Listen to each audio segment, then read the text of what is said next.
desde mucho tiempo, hace ya más de 100 años, se empezó a notar un descenso en el número de truchas en el río.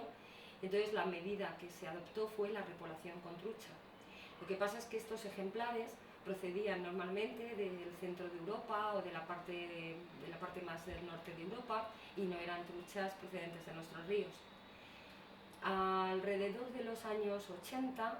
los estudios genéticos empiezan a mostrar que esto era un gran problema porque realmente son distintas genéticamente a las nuestras. Entonces, después se han hecho muchos estudios y lo que se está viendo es que, bueno, que esa introgresión pues es muy alta. En un estudio que hicimos hace ahora mismo 3 años, en un análisis de más de 300 poblaciones a lo largo de toda España, mostró que el 50% de las poblaciones están introgresadas, que es una cifra alarmante. Luego además hicimos una comparación entre las distintas cuencas fluviales y lo que se vio es que había diferencias. En la zona de las cuencas más sur, lo que serían las poblaciones andaluzas, las que están situadas en el Guadalquivir y en la zona mediterránea, la introgresión era mucho más alta comparativamente que las que se observa en el norte, en las truchas de todas las cuencas norte, de toda la cornisa cantábrica. ¿Cuál puede ser el efecto? Pues pueden ser varias cosas. Primero, que cuanto más nos vamos hacia la zona sur, las truchas están en condiciones más limitantes para su vida, ¿no? Y eso les hace que puedan, digamos, competir con menos eficacia contra esas truchas alóctonas repobladas en esos ríos. Y bueno, también hemos visto otros análisis que también muestran otros factores como la irregularidad de los caudales o el efecto de las condiciones, si son ríos con condiciones más estables y condiciones más productivas, las repoblaciones suelen salir más adelante que en ríos con condiciones más extremas. Pero el caso es que bueno, el efecto es devastador, ¿no? Además, hicimos también un estudio para ver este efecto a lo largo del tiempo, si se diluía, si esa introgresión genética pasados los años llegaba a disminuir. Y un poco resumiendo a grandes rasgos, lo que encontramos es que sí que había un descenso en un gran porcentaje de poblaciones, pero en otras permanecía prácticamente constante en una etapa de 10 años y el descenso era muy bajo, con lo cual hace falta muchos años para que realmente se recuperen, y es muy difícil además de evitar la introgresión genética, porque sería tan costoso el poder paliar ese efecto que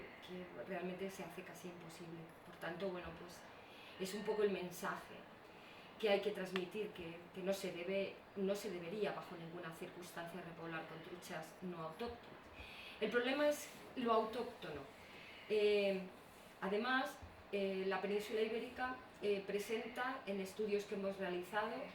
con distintos marcadores nucleares y mitocondriales una gran diversidad genética, mucho más alta que en el resto de Europa. Esto, bueno, pues pasa con el resto de nuestros peces de agua dulce, porque tenemos cuencas muy antiguas, porque la península ibérica ha estado aislado del resto durante las glaciaciones pleistocénicas, y eso hace que nosotros tengamos una mucha mayor diversidad comparativa que en otras áreas. Entonces, este estudio de estos marcadores moleculares mostró que hay 5 líneas distintas de trucha común, y además dentro de esas líneas, en estudios ya más finos, más microgeográficos que hemos ido realizando, hay determinados ríos que tienen características totalmente únicas, con haplotipos diferentes. Entonces, el problema está cómo establecer esas líneas puras, que es en lo que actualmente se está trabajando. Es complicado, porque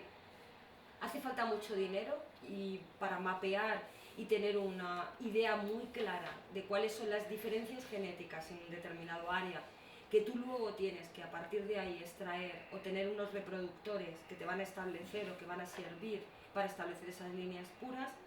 Pero el problema está que a veces la diversidad es tan alta que lo hace la medida empieza a ser prácticamente imposible de practicar. Además, luego, los controles en las piscifactorías, aunque se pongan la mejor intención, no es demasiado exhaustiva, no se testan esos reproductores y entonces podemos estar haciendo una mezcla e introduciendo genes nativos, en cuanto teniendo idea la península ibérica, sin nativos, pero con una línea genética totalmente distinta. Entonces, eso puede ser incluso a veces más negativo que la introducción de truchas procedentes de otras zonas de Europa. Otro tema importante es la introducción de la trucha arcoíris, que es tradicional en España, para intentar, en muchos casos, pues, concentrar la pesca en determinadas zonas del río y así no afectar a la trucha nativa con estas repoblaciones. La idea es buena inicialmente, pero el problema es que es una especie exótica. Está prohibida por ley en España esa introducción con especies exóticas. Entonces, si lo que, bueno, pues queréis saber mi punto de vista, pues claro, yo soy completamente contraria a esa introducción, porque el problema es que vale que puede quitar un poco la presión sobre la trucha nativa,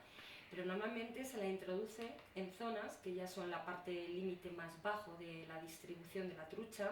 para no afectar a las truchas, pero en esa zona donde se las está introduciendo para establecer, digamos, esa pesca intensiva, están otras especies de ciprínidos, muchas de ellas que son especies que tienen categorías de amenaza y son vulnerables, son incluso especies amenazadas, y la trucha arcoíris, por supuesto, pues afecta de distintas maneras, por competencia, por los recursos tróficos que hay, sobre esas otras especies, ¿no? Desplazamiento, y entonces estaría provocando un efecto negativo. ¿Cuál es la lectura, digamos, de fondo de todo esto? Yo creo que en pesca la pesca deportiva gusta, en España tiene una tradición importante, no se trata de prohibir la pesca como tal, pero desde luego tenemos que tomar conciencia de la realidad de nuestros ríos y de lo que tenemos. Los salmónidos en nuestros ríos, que son las especies de mayor interés en pesca deportiva, están en el límite más sur de su área de distribución. Por tanto, están en una zona ya muy vulnerable para ellas y no presentan unas poblaciones tan altas y tan buenas como puede pasar en el resto de su área de distribución. Por tanto, no podemos estar pescando al mismo nivel que se pesca en otras zonas de Europa, sin estar afectando de una manera muy dura a las poblaciones nativas. Por tanto, ¿qué habría que hacer? Pues ir hacia una pesca más conservadora, hacia una pesca no extractiva de los ejemplares e intentando establecer unas medidas de gestión en la cual se pueda pescar lo que realmente puede pescarse dentro del río, ajustando la gestión y no intentar hacer medidas suplementarias que pueden afectar a la conservación de nuestros ríos para poder abastecer a una demanda, digamos, artificial, creciente de la pesca deportiva. Es verdad que ahora mismo las poblaciones de trucha común y del salmón están seriamente amenazadas. Están, yo creo que más amenazadas de lo que reflejan el estado de vulnerable en el que están clasificadas, porque tienen muchas más afecciones, tienen un montón de afecciones más que podemos, si os parece, comentar después, pero el caso es que no están en un estado bueno. El declive general que se está observando en la trucha común es tremendo. El declive del salmón es todavía mayor y, claro, no podemos estar pescando todo lo que quisiéramos. Hay que ajustarlo. La demanda de la pesca tiene que estar ajustada a ese declive y, por tanto, tendríamos que ir a medidas de mayor protección que consistirían simplemente en realizar una pesca sin muerte y cada vez mediante educación o concienciación de los pescadores ir cada vez más a esa idea de que es la única manera que nos va a permitir poder seguir pescando especies nativas que tanto nos gusta pescar en nuestros ríos y no tener unos ríos como si fueran unas piscifactorías formadas por ejemplares alóctonos que son los que realmente vamos a poder ejercer la pesca. Yo creo que no sería o no debe ser el futuro que interese ni siquiera la pesca y desde luego no interesa en cuanto a la conservación. Yo creo que la pesca se podría hacer compatible con el sostenimiento de las poblaciones nativas, tanto de salmón como de trucha, como el resto de las poblaciones de nuestros ríos de peces, siempre y cuando se practique una pesca sostenible. Y eso significaría, en muchos casos, en zonas donde los ríos están con cierto grado de alteración, tener que practicar una pesca sin muerte. La pesca podría ser un valor añadido, lo es de hecho, porque realmente es un valor añadido tanto a la trucha como al salmón, que son las especies más importantes en pesca deportiva en España, porque eso hace también una concienciación especial, tanto de los organismos de gestión de la pesca, como de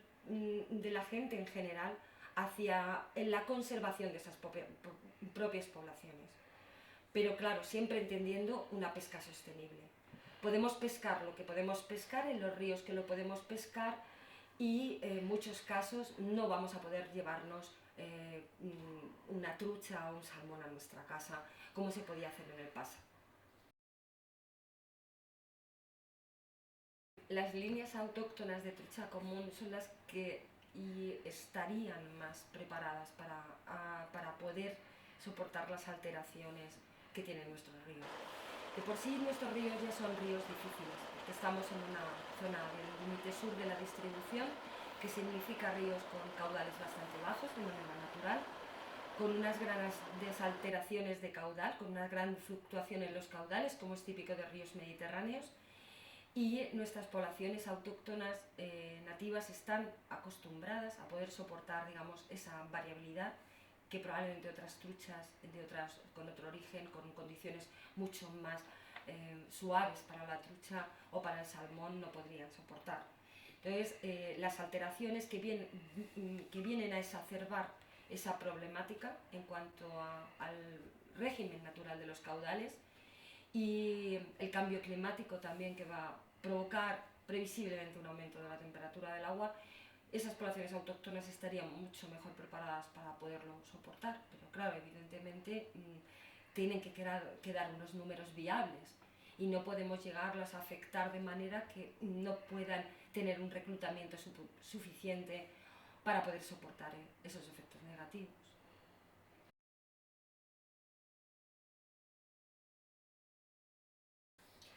Bueno, pues en cuanto a los efectos previsibles del cambio climático en los salmónidos, pues van a ser las especies de peces más afectadas, porque justo las que son especies de aguas frías son las que van a sufrir mucho más por ese calentamiento del agua. La trucha y el salmón tienen unos rangos de temperatura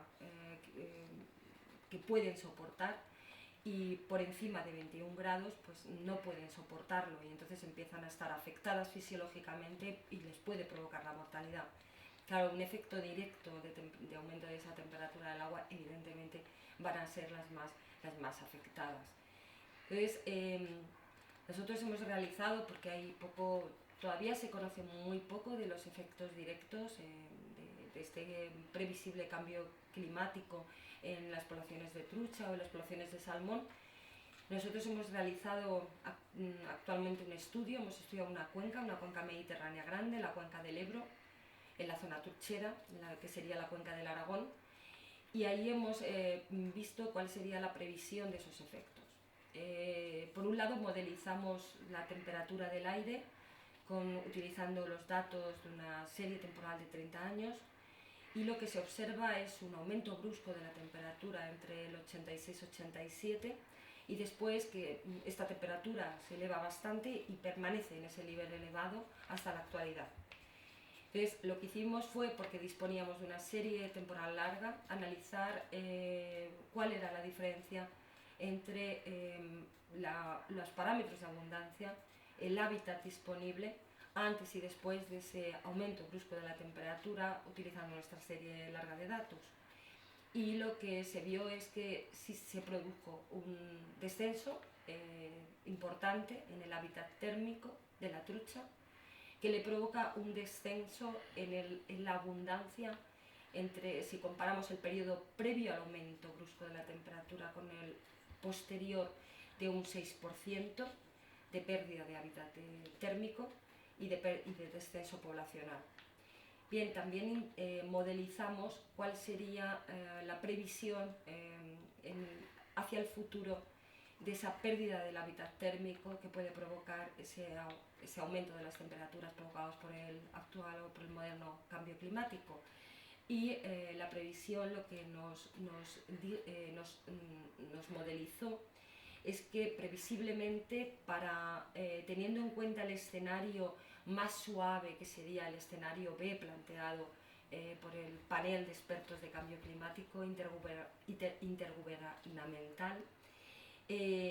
se perdería el 50% del hábitat térmico para el 2070 y se extinguiría de toda la zona para el 2100. O sea que la previsión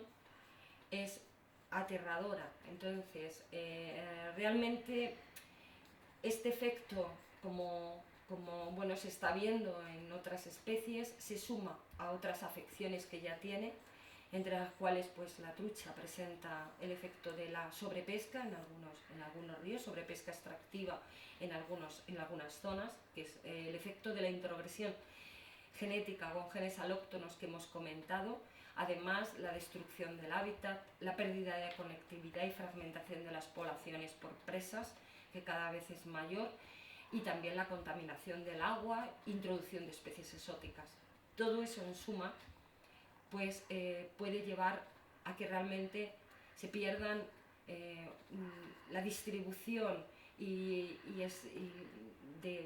la trucha y del salmón en una zona tan importante como es la península ibérica, que representa una diversidad mayor que en el resto y tiene por tanto un valor de conservación muy alto para la especie en su conjunto. Entonces yo creo que implica que tenemos que tomar medidas y paliar quizás efectos que son más fáciles de evitar, porque el cambio climático es muy difícil que podamos actuar, pero aumentando la conectividad en los ríos mediante pasos adecuados, evitando sobrepesca extractiva en determinadas zonas, evitando esa introgresión genética e intentando paliar todos esos otros efectos para que el efecto del cambio climático no provoque realmente esa previsión tan desastrosa que parece apuntar a que puede pasar si la tendencia actual continúa en el futuro.